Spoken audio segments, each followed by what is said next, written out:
اعوذ باللہ من الشیطان الرجیم بسم اللہ الرحمن الرحیم ان علی رضی اللہ عنہ قال انی سمعت رسول اللہ صلی اللہ علیہ وسلم یقول الا انہا ستکون فتنۃ قلت ما المخرج منہا یا رسول اللہ صلی اللہ علیہ وسلم قال کتاب اللہ فیہ نبأ ما قبلکم وخبر ما بعدکم وحکم ما بینکم هو الفصل ليس بالهزل من تركه من جبار قسمه الله ومن ابتغى الهدى في غيره أضله الله وهو حبل الله المتين وهو الذكر الحكيم وهو الصراط المستقيم هو الذي لا تزيغ به الأهواء ولا تلتبس به الألسنة ولا يشبع منه العلماء ولا يخلق عن كثرة الرد ولا تنقضي عجائبه هو الذي لم تنتهي الجن إذ سمعته حتى قالوا إنا سمعنا قرآنا عجبا يهدي إلى الرشد فآمنا به من قال به صدق ومن عمل به أجر ومن حكم به عدل ومن دعا إليه هدي إلى صراط مستقيم رواه الترمذي والدارمي۔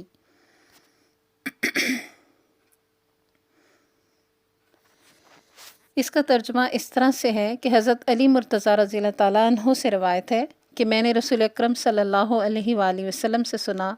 آپ صلی اللہ علیہ وآلہ وسلم نے ایک دن فرمایا، آگاہ ہو جاؤ، ایک بڑا فتنہ آنے والا ہے۔ میں نے عرض کیا، اے اللہ کے رسول صلی اللہ علیہ وآلہ وسلم، اس فتنے کے شر سے بچنے اور نجات پانے کا ذریعہ کیا ہے؟ آپ صلی اللہ علیہ وآلہ وسلم نے فرمایا، اللہ کی کتاب، اس میں تم سے پہلی امتوں کے سبق آموز واقعات ہیں، اور تمہارے بعد کی اس میں اطلاعات ہیں، اور تمہارے درمیان جو مسائل پیدا ہوں قرآن میں ان کا حکم اور فیصلہ موجود ہے۔ وہ قول فیصل ہے اور فضول بات اور یاوہ گوئی نہیں ہے۔ جو کوئی جابر اور سرکش اس کو چھوڑ دے گا، اللہ تعالیٰ اس کو توڑ کے رکھے گا، اور جو کوئی ہدایت کو قرآن کے بغیر تلاش کرے گا، اس کے حصے میں اللہ کی طرف سے صرف گمراہی ہی آئے گی۔ قرآن ہی اللہ کی مضبوط رسی ہے اور محکم نصیحت نامہ ہے، اور وہی صراط مستقیم ہے، وہی وہ حق مبین ہے جس کے اتباع سے خیالات کجی سے محفوظ رہتے ہیں اور زبانیں اس کو گڑبڑ نہیں کر سکتیں، اور علم والے کبھی اس سے سیر نہیں ہوتے، اور وہ قرآن کثرت مزاولت سے کبھی پرانا نہیں ہوتا، یعنی اس کو جتنا پڑھیں گے اور جتنا تدبر کریں گے اتنا ہی اس کا لطف میں اضافہ ہوگا، اور اس کے عجائب کبھی ختم نہیں ہوں گے۔ قرآن کی یہ شان ہے کہ جب جنوں نے اس کو سنا تو بے اختیار بول اٹھے، ہم نے قرآن سنا جو عجیب ہے، رہنمائی کرتا ہے بھلائی کی، بس ہم اس پر ایمان لے آئے۔ جس نے قرآن کے موافق بات کی، اس نے سچی بات کی، اور جس نے قرآن پر عمل کیا وہ اجر و ثواب کا مستحق ہوا، اور جس نے قرآن کے موافق فیصلہ کیا، اس نے عدل و انصاف کیا، اور جس نے قرآن کی طرف دعوت دی، اس کو صراط مستقیم کی ہدایت نصیب ہو گئی۔ یہ حدیث دارمی اور ترمذی میں روایت کی گئی ہے۔